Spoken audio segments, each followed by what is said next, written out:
Hi, you're listening to the Great Work podcast about serenity and success doing work that matters to you and to the world, with me, Adam Sandel. Remember, if you didn't get here via the email and would like this in writing, it's in a regular email, and sometimes there's a little more there. You can sign up for that for free at www.adamsandel.com. That's www.adamsandel.com. A week or so ago, I was talking to a wise friend, who is also a great work reader, about how this time of year makes my heart sink. Now, apologies listeners in the tropics and the southern hemisphere for the perspective bias there, but as the days become short, cold, dark and wet, so does my mood. Well, my friend pointed out, it doesn't have to be like that. You can look forward to the hygge, I hope I've pronounced that right, the hygge of the dark months, to soups and baked things, to the sound of rain outside, to warm clothes and autumn leaves, and frost and the imminence of spring. I could even let go of my once but no longer justified dread of Christmas. The point is obvious, but apparently I needed to hear it from someone I respect before I could embrace it. For the last week, since we had that conversation, the days have been short, cold, dark and wet, and I've found myself enjoying it. My frame of mind's lighter. If I can stick with this, my life is going to be transformed. Which is exactly this week's topic. So, the feature presentation. It's the reaction, not the stuff. The point's been made by many. The ancient Greek, Stoic, slave-turned-philosopher Epictetus observed that it is not events that disturb people, it is their judgments concerning them. Around 600 years before Epictetus, Buddhism's founder, Siddhartha Gautama, the Buddha, is said to have spoken of two arrows or darts, one swiftly following the other. You can't control the first, but the second, your own reaction to the first, you can. Roman emperor-philosopher Marcus Aurelius echoed Epictetus and the Buddha. If you are troubled by some external thing, he wrote, it is not the thing itself that troubles you, but your own judgment of it. An angsty Hamlet put it in Act 2, Scene 2, there is nothing either good or bad, but thinking makes it so. Holocaust survivor, philosopher and psychiatrist Viktor Frankl observed that even in the unimaginable horrors of concentration camps, they could not take away the last of the human freedoms to choose one's attitude in any given set of circumstances, to choose one's own way. In her novel, Seduction of the Minotaur, Anais Nin wrote that we do not see things as they are, we see them as we are.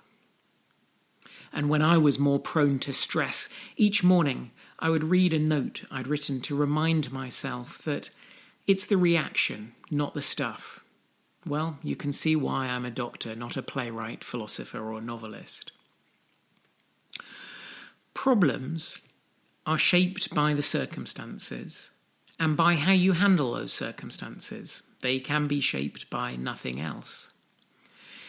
Now, if Hamlet were right that there's nothing either good or bad, but thinking makes it so, we could never complain about anything, since nothing would be objectively bad.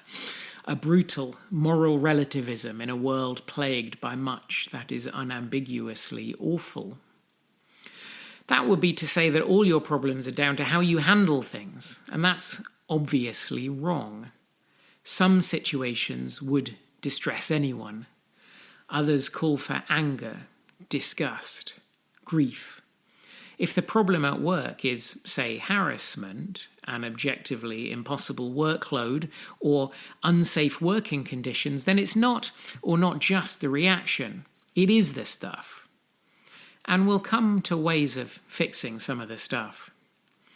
But while what Hamlet says isn't unqualifiedly true, it does contain an important truth. Commonly, it's not the circumstances, but how we react to them that is the nub of our problems. If you start by considering how you're dealing with something, you'll often discover that you don't need to worry about what it is you're dealing with. If, when faced with a challenging situation, you can choose a wry smile or tears, smile. Take stress.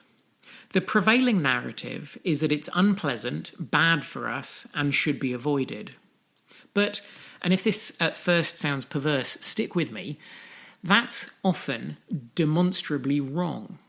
And a growing body of research suggests that it's our view of stress that is the problem.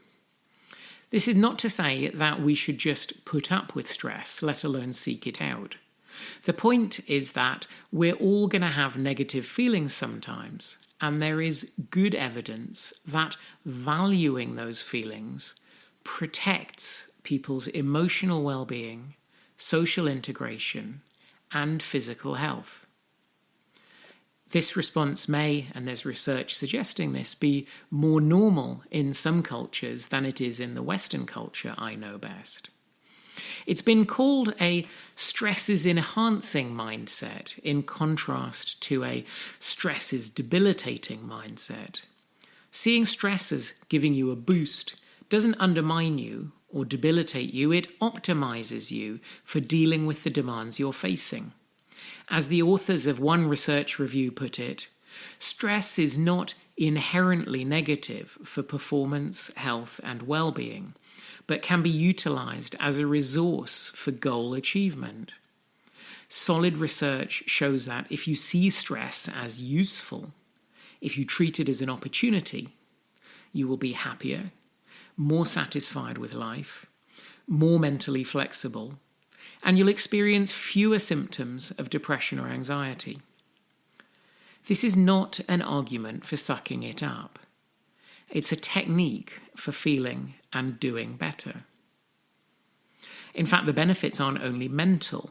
Reappraising stress, simply recognizing its enhancing potential, has been shown to increase cardiac efficiency, lower vascular resistance, improving blood pressure and improving our bodily biochemistry in ways that may promote resilience and buffer against stress, just by thinking differently. The psychological benefits spill beyond work too.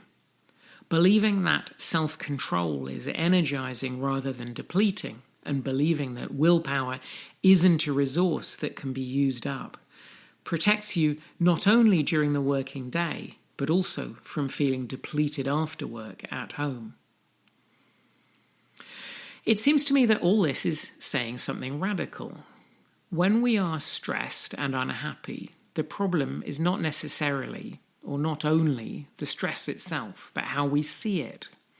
Recognizing stress as a healthy response that will help you, can help you become happier, healthier, and higher functioning. It doesn't take much. One study showed participants three-minute videos, less than 10 minutes in total, and compared to the control group, those participants experienced markedly improved well-being, and their own ratings of how well they were functioning at work improved. Another study, which showed both psychological benefits and stress hormone benefits, used just one 3-minute video. Listening to this and really taking it on board, press pause and think about it if you want, may be able to do the same thing for you. And if you want to do more, you could do a brief, less than an hour, free, online, Rethink Stress Intervention produced by Stanford University. Just search Rethink Stress Intervention Stanford. Unwilling to tackle how you react to things you find hard, and reluctant to tackle that unwillingness? The reasons for this can be complicated. Personality, or an unexplored belief that maladaptive reactions somehow validate you, or often no previous successful experience of changing something fundamental about yourself. But the thing that's most likely to make a difference may be the thing that only you can do. And there comes a point at which you're making a choice to continue with things being the unsatisfying way they are.